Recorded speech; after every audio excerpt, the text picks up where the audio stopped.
Buenas, buenas, gracias por estar acá, gracias por seguirnos, preferir este medio de comunicación para ver todas estas conversaciones que estamos teniendo alrededor de las elecciones próximas, de esta contienda electoral que ya empezó. Y yo creo que uno de los mayores riesgos que hay, y tal vez incluso como me parece que sí, puede ser riesgos, es el tema de la financiación de campañas, la manera irregular de cómo entran los dineros a las campañas, y no solamente a las campañas presidenciales, sino también a las campañas de congresistas y demás.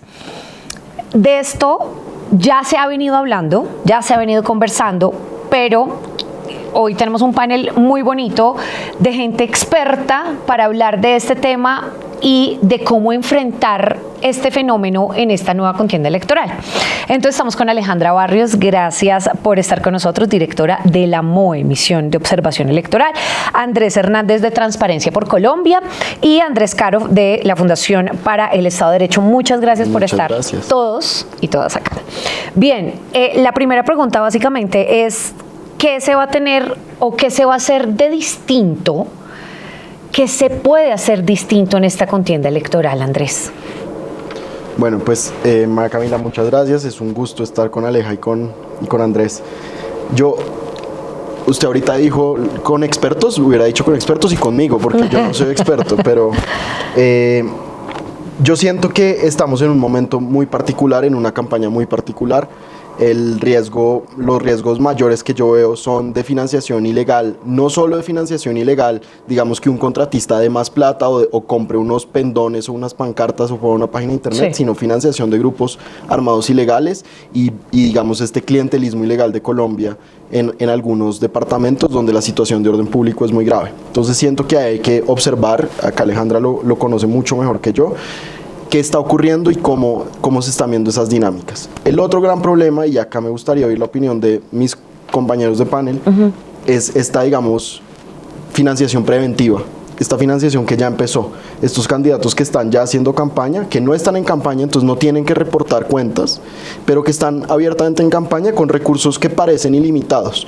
La Silla Vacía publicó un artículo sobre Vicky Dávila, Miguel Uribe Turbay y Germán Vargas, que ya están gastando muchísima plata en campaña, y nuestra normatividad dice esto no es campaña, entonces no se aplican las reglas de financiación de campaña. Entonces esta campaña empezó antes, va a ser una campaña peligrosa y ya se está moviendo muchísima plata, de la cual no va a quedar registro en los libros del Consejo Nacional Electoral el año entrante. Sí, Alejandra, ¿cómo evitar también, pues en la medida de lo posible, ese ingreso irregular de dineros a las campañas? Pero entonces, antes de entrar ahí, creo que es muy importante el punto que pone Andrés. Sí. La legislación, digamos, tenemos dos legislaciones, una que tiene que ver con la financiación para Congreso de la República, clara, tenemos inscripción de candidatos 4 meses antes de las elecciones y allí, digamos, está regulado, tienen que entregar información, otra cosa es que la entreguen, cuando la entregan, si eso se puede vigilar o no, pero ahí tienes unas fechas claras. Lo que Andrés está señalando es frente a las elecciones a Presidencia de la República y los ejemplos que pone son de la Presidencia de la República, porque es el debate que tenemos desde el último proceso electoral frente a cuándo empieza una campaña electoral para Presidencia de la República. Nuestras reglas de juego para Presidencia de la República, parte de ellas están en la Ley de Garantías, cuando teníamos reelección presidencial. Y ahí lo que nos decía es que el candidato presidente tenía 4 meses para efectuar campaña electoral, para entregar todo lo que eran las cuentas, porque iniciaba su campaña 4 meses, y eso lo entendíamos como todos. Sí. En la argumentación que está haciendo ahora, en su defensa, la campaña del presidente Petro, lo que está señalando es, ojo, ya no hay reelección, eso significa que la norma que señala que son 4 meses antes de campaña electoral no aplica, razón por la cual no aplica lo de las cuentas, y llegamos al mundo horrible que señala Andrés, y es, puedo hacer campaña electoral en cualquier momento y lugar, no tengo que presentar información, no tengo que decir monto, origen y destino de los recursos. El Consejo Nacional Electoral, yo esperaría que el Consejo de Estado, pero el Consejo Nacional Electoral va a terminar reglamentando eso, porque entonces en estricto sentido la resolución va a decir que 4 meses antes, porque va a ser mediante una resolución, y nos vamos a quedar sin la mayor parte de la información de realmente cuánto cuesta una campaña, qué es lo que reportan, porque ya sabemos que no se reporta.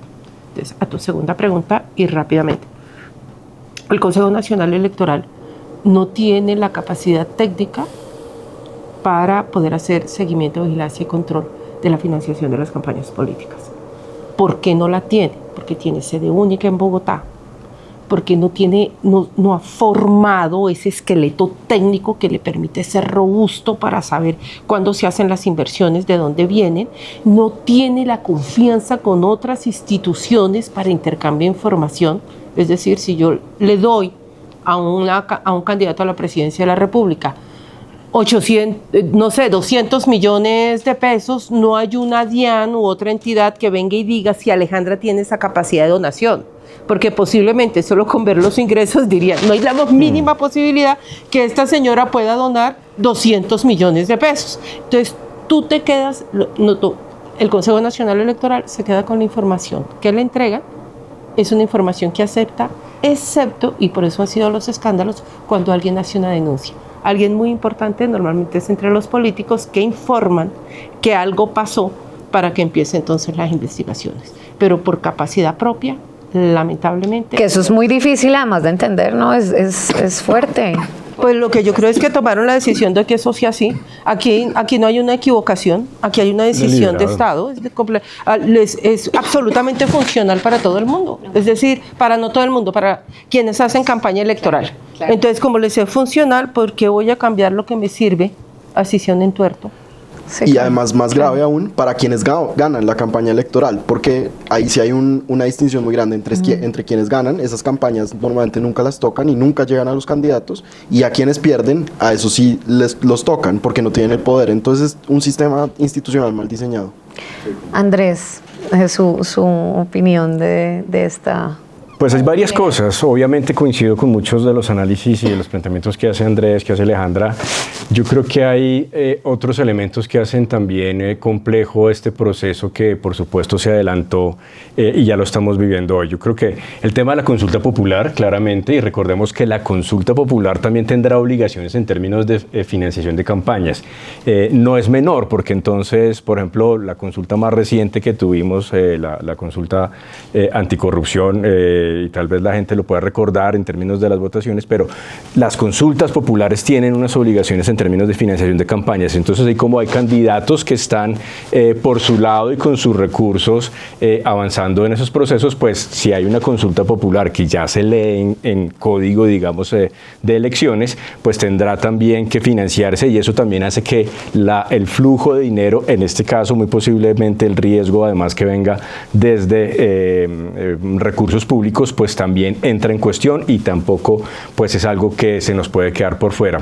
Otro elemento muy importante, y siempre a veces se nos queda por fuera de la discusión, pues la responsabilidad de los partidos políticos. Ya sabemos que vamos a tener un número muy alto de partidos, grupos significativos posiblemente, pero esto en términos sobre todo de la lógica de elecciones a Congreso va a complejizar muchísimo la cuestión. Esa débil capacidad de control a la financiación de campañas por parte de la autoridad electoral, en este caso el Consejo Nacional Electoral, pues va a seguir. No hemos hecho grandes cosas distintas para que eso se modifique, y por lo tanto los riesgos van a seguir estando muy latentes, con la gran confusión, por supuesto, que siempre está con la entrega de avales, la generación de coaliciones, y mire a ver cómo rinden cuentas todas esas candidaturas avaladas y todas esas coaliciones generadas. Eso hace que, si bien en la normativa, como lo decía Alejandra, ya hay como dificultades en entenderlo, en la práctica para poder controlar todo esto va a ser pues aún más difícil. Así que creo que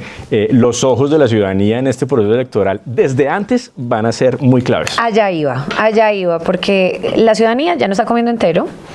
Me parece que ya hay mucha más veeduría por parte de la gente, y aparte de esto, pues claro, como hemos tenido tantos problemas, esto ha afectado a nuestra democracia de una manera importante. Alejandra, ¿qué mecanismos o qué estrategias podría tener la gente desde afuera, a los ciudadanos, para hacerle control a un manejo irregular de dinero en una campaña, por ejemplo? Pues lo primero, una de las bases de nuestros procesos electorales lamentablemente es el clientelismo. Entonces, nosotros hablamos normalmente de reformas a la autoridad electoral, al Consejo Nacional Electoral, diagnosticado, ya sabemos qué es lo que hay que hacer. A las organizaciones políticas, como lo señala Andrés, que coincido completamente con él, ellos también deben apretarse las riendas, ser serios, tener exigencias cuando entregan avales. Hay otros temas investigativos de los medios de comunicación que yo sí creo que son la mayor y la más confiable fuente de información, medios de comunicación reconocidos, con estándares éticos, etcétera. No esa bulla que a veces pasa en redes con medios que no existen y se autodenominan medios, sino allí yo creo que es la mejor fuente de información que hay, pero y de último está la ciudadanía. Entonces el tema de la financiación ilegal de las campañas políticas no solamente es un tema de autoridades y candidatos, también es un tema de ciudadanos y de nuestros déficits democráticos en cultura política. ¿Qué deberíamos trabajar ahí? Uno, la comprensión de qué es legal, qué es ilegal cuando estamos hablando de financiación de campañas, qué es aceptable y qué no, y cómo informar sobre eso. Entonces, hay una línea que es la del Estado, que yo los invito a que cuando vean que algo raro está pasando, informen a la Uriel, pero también se encuentra pilas con el voto en la misión de observación electoral. No importa, me puede parecer, no tiene que saberlo. Ve, a mí eso me parece como raro, a mí es como raro. Sí, eso es como extraño de que me invitan a una reunión en una sede y entonces me entregan unos fichos para que yo reclame unos mercados o me prometen que si quedan me van a dar unos cargos o me van a pagar. O que voy a tener unos contratos. Eso no me suena, no me parece como... Correcto, lo informo. Claro. O apilas con el voto o infórmelo a la Uriel. Okay. Eso da pistas muy importantes. 2, tiene que haber unos mecanismos absolutamente claros de las autoridades para hacer frente e informar sobre las acciones que se está haciendo. Porque normalmente, y lamentablemente nos pasa, que las investigaciones son muy lentas, la campaña es muy rápida y la sensación del ciudadano es que aquí no pasa nada. Siempre tener unos casos ejemplarizantes es muy importante, porque eso envía el mensaje al ciudadano de que sí está pasando. Y yo te puedo decir, yo veo que pasan cosas, veo un trabajo de la Fiscalía que se mueve en la Unidad Anticorrupción, mirando lo de delitos electorales, en la Procuraduría, en lo que tiene que ver con participación en política de funcionarios públicos, pero eso es muy, muy lento. Y en tercer lugar, sí creo que tenemos que hablar seriamente de cultura política. Este país no habla de cultura política. Cultura política no es saber cómo votar o la legislación electoral. Cultura política es entender la democracia, los valores de la democracia, la importancia de participar de manera honesta, que no es un intercambio de favores, sino que es la construcción de un bien colectivo. Y nosotros en cultura política, nosotros no hablamos de cultura política, ni los partidos. El 2% de la financiación de los partidos, imagínate, se va en la promoción de sus ideas. Es decir, ahí está nuestro déficit y después nos preguntamos por qué no somos democráticos. Exactamente. Andrés, ahorita usted ha tocado un punto importante. Bueno, no sé si quiere complementar lo de Alejandra, pero también quiero preguntarle, ahorita usted tocaba el tema de la seguridad en los territorios y no sé si eso definitivamente influya en el ingreso irregular de dineros a las campañas, el tema de la seguridad en los territorios. ¿Usted cree que esta, en particular, esa contienda electoral, va a ser de las más sensibles que hemos tenido en cuanto a ese aspecto? Yo creo que sí, el mapa de riesgos electorales de la MOE, de la Misión de Observación Electoral, las palabras de Alejandra, han sido en los últimos meses pues de alerta. Es decir, el año pasado fue uno de los años más graves en los últimos 25 años en orden público en Colombia. Hay zonas controladas, se sabe, los periodistas lo han dicho, que en algunos municipios en el oriente de Colombia hay que ir a presentársele al comandante del ELN cuando uno se va a lanzar. Entonces ahí hay unas fuerzas que no son fuerzas estatales, que son fuerzas ultraviolentas y que además mueven muchos recursos en efectivo. Y nosotros en Colombia, de nuevo hablando del tema de la cultura política, estamos en un país que la mitad de la gente está en la informalidad y la mitad de la gente está en el mundo del efectivo. Y todas nuestras reglas electorales están hechas sin pensar en el efectivo. Y eso hace que sea muy complicado, digamos, materializarlas y castigar a las violaciones, porque se mueven en efectivo. Una cosa muy importante, yo creo que la gente no es boba y los votantes no son bobos, y sí, eso sí es. Uno sabe cuando le están tratando de comprar el voto. Si lo invitan a una cosa y le están dando un regalo y almuerzo y buceta, eso está muy raro, repórtenlo en la MOE. No les voy a decir que no vayan a comerse el almuerzo, pero repórtenlo en la MOE porque es muy grave. Preferiblemente no se coma el almuerzo. No, pues digo, es que ese es el problema, que tenemos gente que necesita comerse el almuerzo. O sea, también es de una precariedad nuestra economía que hace que sea muy grave. Se aprovechan de los más vulnerables. Lo otro es el costo de las campañas. Las cifras de tope son de una ingenuidad terrible, Alejandra lo sabe. Estuve en un viaje por los llanos, y en el hotel había un concejal que se quería lanzar alcalde de un municipio de menos de 50.000 personas. Y le pregunté cuánto le cuesta la campaña, y dijo entre 5.000 y 10.000 millones para una campaña de un municipio de menos de 50.000 personas, para que nos demos cuenta de la cantidad de plata que se mueve. Eso obviamente no se paga con salarios de alcalde, se paga con contratos. Él mismo lo dijo, lo insinuó, digamos. Entonces estamos en un país que vive del empleo público y del clientelismo, y cuando llegamos cada 4 años a pensar en las campañas, esto es solo la punta del iceberg de un sistema político que tiene unos fundamentos clientelistas y de corrupción muy graves y muy profundos. Sí. Solo déjame profundizar un poquito sobre este tema. Yo estoy de acuerdo con el enfoque de cultura política, pero vuelvo un poco a lo que planteabas, Alejandra, hace un momento, de también el diseño institucional permite que esto se siga reproduciendo. ¿A qué me refiero? Ya lo sabemos, la mayor fuente de financiación de las campañas en Colombia es financiación privada. La gente tiende a pensar que es que son las empresas que están poniendo plata. No son las empresas las mayores financiadores de campañas en Colombia. ¿Son quiénes? Los bolsillos de los candidatos, y entonces esto ya empieza a generar, y sus familias. Porque en Colombia, en el diseño institucional que tenemos, si yo tengo la plata, yo me puedo financiar mi propia campaña, y hay un gran déficit de seguimiento, control e investigación alrededor de eso. Pero lo otro muy complejo entonces detrás de esto es que esto incentiva a que yo no necesite un mecanismo que esté sujeto a una rendición de cuentas mucho más amplia. Por ejemplo, la financiación pública, que lo hablamos muchas veces. En Colombia tenemos un sistema que en teoría debería ser preponderantemente público, pero es todo lo contrario.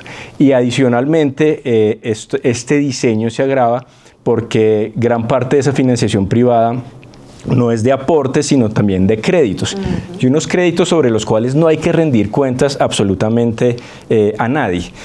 A lo que quiero llegar es que sí podemos tener un problema de cultura política, digamos, en términos sociales, pero otra vez, el diseño institucional de todo esto que les estoy diciendo lo permite. Esto es viable. ¿Eso qué hace? Incentivar justamente que las candidaturas, digamos, personalizadas, de familias, de clanes, como se le llaman algunos ámbitos, pues sigan siendo incentivada, y que por lo tanto también muchas prácticas que consideramos que no deberían suceder, como la compra de votos, pues también tengan un motor detrás muy fuerte. O sea, cómo contrarrestar un gran financiación irregular por la vía que está buscando votos a través de la compra, con mecanismos muy débiles de control. Ahí el diseño institucional vuelve a ser muy relevante.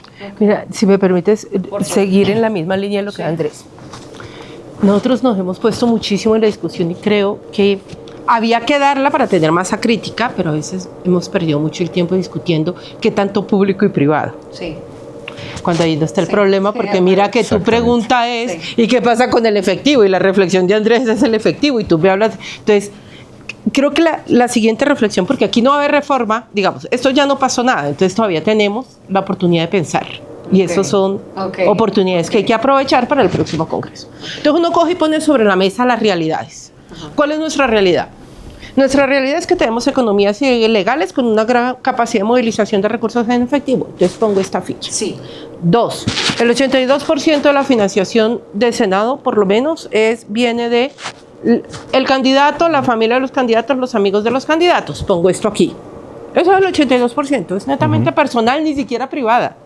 Es decir, es mía, desde mi círculo. Listo. Tengo un país al lado cuya economía está dolarizada. Eso me facilita el lavado de activos. Tengo grupos armados ilegales, tengo partidos políticos que no responden, con seriedad a las exigencias éticas de quienes tienen que postular, es decir, entregan avales, no hacen procesos democráticos de selección de candidaturas, sino hacen entrega de avales. Mira que hay una diferencia de aquí a la luna. Tienes 31 organizaciones políticas, tienes grupos significativos de ciudadanos. Pongamos todo eso sobre la mesa. Esto es jugando Risk.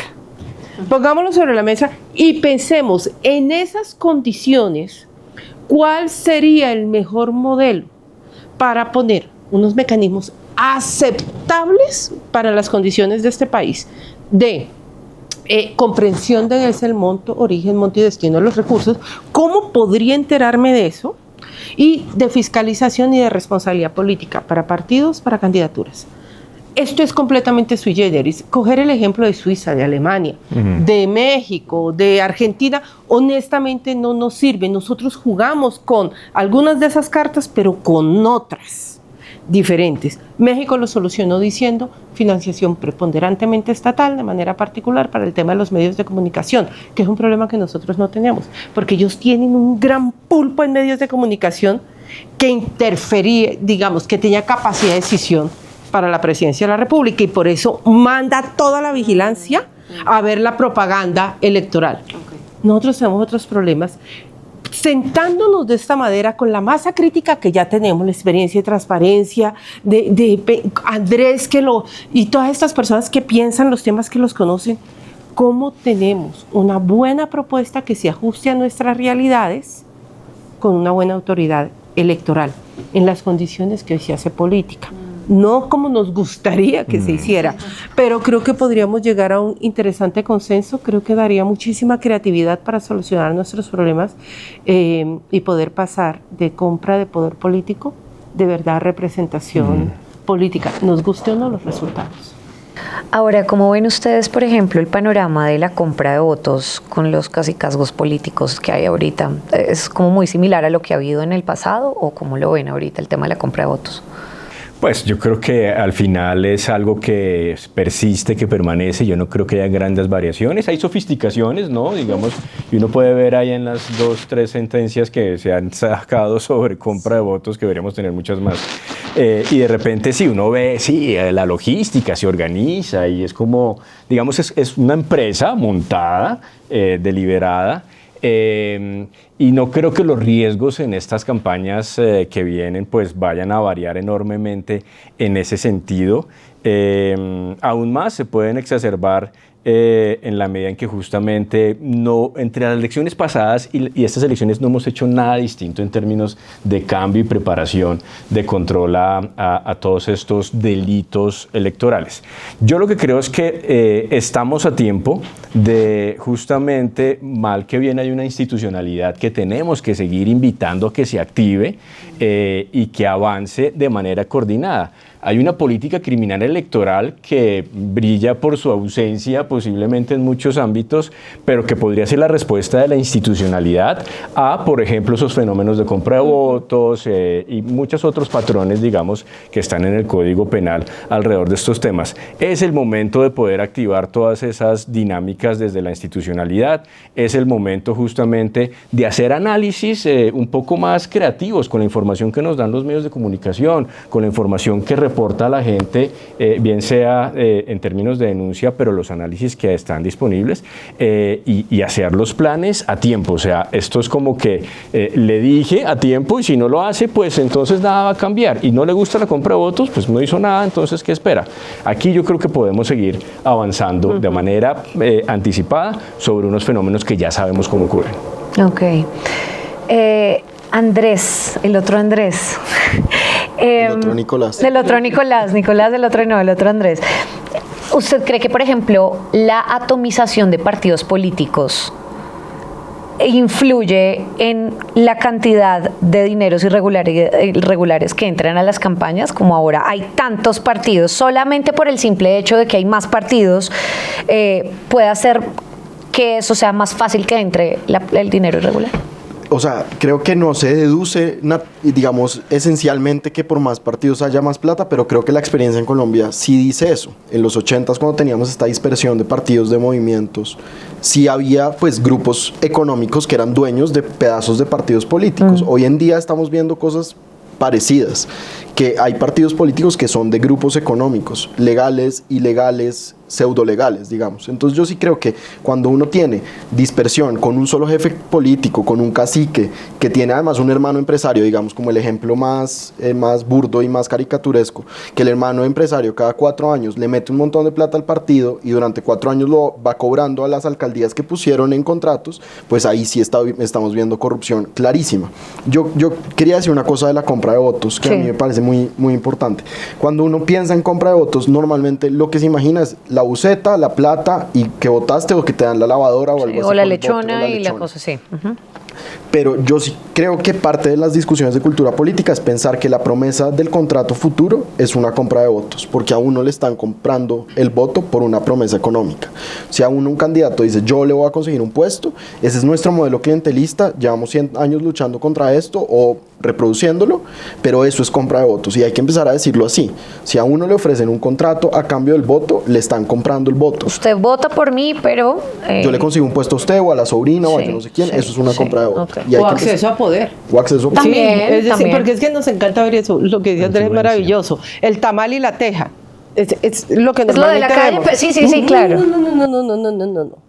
Pero un momentico, esa es la que es... lo más visible, digamos. Sí, pero lo Y que lo vemos sobresimplifica. sí, se sobresimplifica. Entonces, oye, ¿cómo le vas a quitar de pronto las tejas o el tamal a las personas que posiblemente ese día es la opción que tienen? No sé. No. Es el acceso al poder, y mira los casos que estamos viendo. Amigos o familiares de personas que tienen acceso al poder reciben la plata. A la persona que, a una persona le reciben la plata, ni siquiera tienen que entregar completa la campaña. Porque y la persona que entrega la plata sabe que ni siquiera le están entregando completa la campaña, porque lo que están comprando es el acceso a poder. Entonces, como Andrés es muy amigo tuyo, a mí no me importa, yo le entrego 100 pesos, no me importa si te da los 80, los 30 o se queda con los 100, no me importa, porque lo que estoy comprando es acceso al poder. Hola Andrés, ahora sí podemos hablar con tu familiar, con tu amiga. Entonces, esos son los que creo que hay que mirar, porque esos son los que mueven muchísima plata, mucha plata de verdad, y son los que tienen mayor impacto en la administración pública. Ok, Andrés. Sí, y otro tema, María Camila, que yo creo que hay que discutir es cómo vamos a cuantificar el uso de medios públicos, también privados, pero me parece que es muy peligroso el uso de medios públicos en la próxima campaña, que ya empezó con la consulta. Hemos visto, yo no tengo ningún temor en decirlo, propaganda estatal, propaganda del Ejecutivo en contra de los opositores, lo vimos contra Claudia López, tampoco son los opositores de la derecha. De derecha, sí. Es con todos. ¿Eso cómo se cuantifica? ¿Esa ayuda al candidato del oficialista? ¿Eso cómo lo vamos a cuantificar o cómo vamos a conversar sobre esa financiación que viene desde el Estado? Más allá de los contratos, más allá del clientelismo normal que vemos y que la ley de garantías trata de prever, cómo vamos a medir el uso, digamos, desaforado de medios públicos y de la comunicación, porque a eso hay que ponerle un precio en una campaña, porque los otros candidatos están pagando para acceder a medios privados, pero va a haber unos que van a tener acceso gratuito, ilimitado a medios públicos, que como hemos visto, se pueden volver privados porque el presidente puede decir, yo me tomo la emisión de los canales privados, y yo sí veo ahí un gran problema que yo no tengo ninguna solución. Sí, eso es un poco más complicado. ¿La naturaleza de los partidos políticos influye en el tipo de dinero que entra a las campañas? Sí, cada partido político tiene unos orígenes distintos, puede que algunos se parezcan, por lo tanto también unas fuentes de financiación que algunas veces pueden variar. Lo que sí es claro en general es, y este es un principio casi que aceptado, la relación dinero y política está en todas partes y en todos los sistemas democráticos. El punto es cómo lo podemos controlar, cómo lo podemos visibilizar, cómo lo ponemos como sujeto de rendición de cuentas. Hay algo muy importante que a veces se nos pierde también, volviendo a mi punto de poner el ojo en los partidos políticos, los años previos a elecciones, sobre todo presidenciales, por lo que no puede haber financiación directa de personas jurídicas a campañas presidenciales. presidenciales, los años previos a elecciones presidenciales, los partidos políticos se disparan en términos de ingresos recibidos de terceros. Ahí hay un gran vacío de la ley porque esto, digamos, como lo tenemos en nuestro marco normativo, sí permite que los partidos transfieran luego plata a las campañas. Hay como una especie de triangulación. Pero lo que quiero llegar es, otra vez sobre la pregunta que haces en términos de la naturaleza de los partidos. Los patrones en general suelen ser relativamente similares.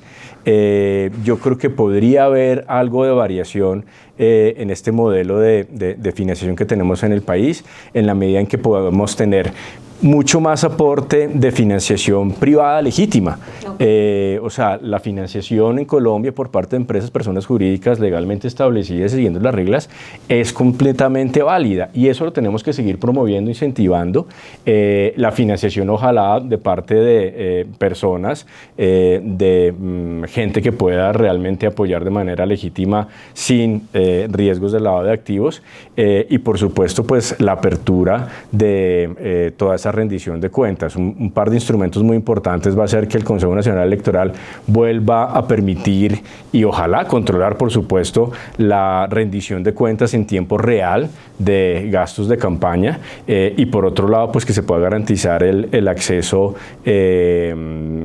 pronto a la plataforma de cuentas claras, que es lo que más o menos nos permite en el país tener una noción de la financiación de los distintos partidos. Sí. Alejandra, para ir cerrando, digamos, como todo esto, quisiera que tal vez nos dieran cada uno su perspectiva de si esto, como es tan difícil combatirlo, ¿verdad? Como ha sido algo de muchos años, como ha sido algo además de nuevas prácticas, que ya no es con la compra de votos de esta manera, como bien lo describió Andrés Caro, sino de otras formas de clientelismo y demás. ¿Creen que es tal vez como un fracaso del modelo político a lo largo de nuestra historia? ¿Como creen que se puede arreglar en algún momento? Como que eso, no sé, como se podrían abolir de raíz esas prácticas. Es que yo creo que no es un fracaso. No es un fracaso. Yo sí lo que he visto, lamentablemente desde que estoy en la misión de observación electoral, es que son decisiones deliberadas de quien tiene poder político. Un fracaso es cuando lo intentas hacer y de verdad te esfuerzas y de verdad te sientas y buscas los diseños institucionales que logren contener efectos perversos externos o afectaciones externas. Pero no es un fracaso cuando tú te sientas y diseñas el modelo de tal manera que el jarrón quede así. Y si el jarrón te queda así, lo denominas arte moderno y dices, me quedó chulísimo. Sí. Pues nosotros hemos armado un jarrón así en términos de la vigilancia y control de la financiación de las campañas políticas. Pero además hemos armado todo el modelito, ¿no? Okay. Porque el modelito es tener una organización electoral que no tenga capacidad de vigilancia y control. No es que sean malos. Mira que nunca hemos hablado aquí de las personas que conforman el Consejo Nacional Electoral. No tiene que ver con las personas. Tiene que ver cómo montaste el modelo. Entonces, como tiene origen político, las funciones que les das, solo presencia en Bogotá, tribunales electorales que solamente se pueden activar antesito de las elecciones. Ay, ahí tengo mi modelito de vigilancia y control. Buenísimo. Financiación de las campañas políticas, entonces pones unos mecanismos que te permite llegar hasta el 80-90% de la financiación de las campañas solamente con recursos propios. Imagínate, lo que dice la ley, a mí no me digan que eso es un error, aquí nadie se equivocó, tú te puedes financiar hasta el 100% tú y tu familia de tu campaña política. Eso es una empresa electoral familiar. Allí no hubo un error, no fue que les quedó mal diseñado, les quedó perfecto. Entonces sigues avanzando y dices, si la responsabilidad de los partidos, ¿cómo responde el partido frente a la financiación de la campaña, el origen, la responsabilidad penal es individual, pero entonces la responsabilidad política del partido ven y la veo? ¿Cuántos partidos has visto, realmente partidos, no personas, con sanción, que no pueda presentar candidatos, que no pueda presentar porque su alcalde, su gobernador o candidato a la presidencia de la República, funcionarios, no el presidente, fueron sancionados por haber incluido recursos que no era posible incluir en la campaña? Ninguno. El modelito de arte moderno les quedó súper bien hecho. Yo sé que los de arte me van a regañar y van a decir que no entiendo, y tienen toda la razón, no entiendo, pero les quedó como un poquito así, entonces como que una cosa rara. Entonces no hemos fracasado, les quedó muy bien. Ok. Pues les ha quedado muy bien. Andrés, ¿qué piensas? Sí, no, yo estoy de acuerdo con Alejandra. Hay un libro que para mí es de los libros más importantes para entender Colombia, que es el libro de Andrés Dávila y Pacho Leal sobre el clientelismo.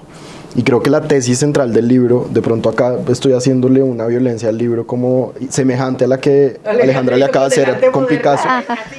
Y es que el clientelismo no es un vicio de nuestro sistema político, sino una característica del sistema político, una función del sistema político. Y ha servido para repartir bienes públicos, entre ellos el principal, que es el empleo público. Ha servido, digamos, ha sido eficaz para hacerlo. Obviamente no es un modelo muy democrático, ni es lo mejor, y todos acá deberíamos pretender cambiarlo. Pero las elecciones llegan al final de 4 años, digamos, en el ejercicio, si uno lo puede cerrar, llegan 4 años después de un ejercicio de clientelismo de 4 años. Entonces, si uno no hace cambios profundos acá de cultura política, y de instituciones, de pronto hay que cambiar algunas instituciones, no vamos a conseguir nada en la compra de votos, porque lo que estamos viendo en las elecciones es el reflejo y la continuación y la posibilidad de la continuación de un modelo político que está basado en el intercambio de favores y no en el mérito, ni en los logros, ni en la igualdad.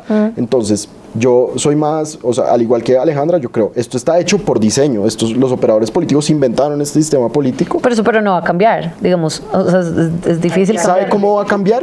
Va a cambiar cuando el empleo, yo creo, cuando Colombia tenga un empleo formal mucho más grande, una economía formal mucho más grande, cuando el acceso al empleo público no sea el factor principal para salir de la pobreza, y cuando tengamos una clase media que pueda trabajar en otras cosas que no sean el contrato público. Ahí empezamos a cambiar. Entonces yo en verdad creo que esto es muy marxista, acá me van a mirar muy mal, pero si uno quiere cambiar esto, tiene que mejorar la economía en Colombia. Gracias, Alejandro. Ahorita me voy al otro foro a ser uribista. Entonces siento que mientras uno no cambie realmente la economía colombiana y el acceso a oportunidades de educación, de empleo y ahora de salud que no dependan de un favor político, no vamos a lograr nada y no vamos a hacer nada. Andrés. Yo entiendo lo que plantea Alejandra. Yo creo que el modelo que tenemos es funcional para quien lo crea, que son los mismos actores políticos, y por eso es tan difícil cambiarlo, porque son los mismos políticos que se benefician de sus propias leyes, exactamente. Por eso es tan difícil y es funcional. Pero yo sí creo que tenemos fracasos en varios frentes, digamos, en lograr, digamos, una mayor pluralidad en la participación política. El tema de acceso de mujeres al poder político sigue siendo una cosa muy desafiante en el país, ni qué decir para jóvenes, grupos étnicos, etcétera, que en teoría está en la ley, pero que sigue siendo un desafío muy grande. Yo creo que en Colombia seguimos con demasiados retos en poder controlar la financiación ilegal proveniente justamente de las economías ilegales. Tenemos instrumentos para hacerlo, pero yo creo que nos falta todavía mucha más decisión para trabajarle mucho más fuerte, mucho más de fondo a quebrar esos riesgos. Y por último, creo que sí nos falta todavía lo que decía Alejandra, y en eso estoy completamente de acuerdo, pedirle más como sociedad civil, medios, organizaciones, academia, mucha más responsabilidad política a los partidos políticos. Los partidos políticos pasan de agache, efecto teflón, como le queramos decir, pero la responsabilidad sobre los partidos políticos no la vamos a lograr con más leyes, la vamos y la tenemos que exigir, somos los ciudadanos que estamos votando alrededor de esas propuestas políticas. No obstante, por supuesto, sí creo que hay formas de cambiar esto. Entonces, no quiero decir que estamos fracasados por completo. Entre otras cosas, a Colombia lo miran desde otros países diciendo, oiga, qué buen sistema modelo que usted tiene para esto, para otro. Sí, o sea, es cierto. No es consuelo de tontos, pero pasa. Y hay que hacer las reformas. Yo sí creo que una reforma al sistema político es servicio civil robusto, sistema de contratación pública mucho más robusta, sistema judicial que funcione. Y aquí no estamos hablando todavía de partidos políticos ni nada. Son esas reformas que también tienen que pasar dentro de nuestra democracia. Cabildeo, por ejemplo. Exactamente. Cabildeo, que es una deuda. Para que empujemos al final una articulación, ojalá, entre esas instituciones ideales y esa cultura política que todavía tenemos que ser realistas, tiene pues oportunidades de mejora. ¿Y ustedes qué creen? ¿Cómo podemos blindar como ciudadanos, incluso como medios de comunicación, periodistas, esta transparencia en las campañas políticas? Yo les agradecería si ustedes que están viendo este video podcast, pues nos pueden dejar los comentarios acá abajo sobre esas opiniones distintas, los vamos a leer y por supuesto sigan conectados a estos retos de elecciones que tenemos con conversaciones así interesantes como la que tuvimos hoy con este gran panel. Nos vemos más adelante. Chao.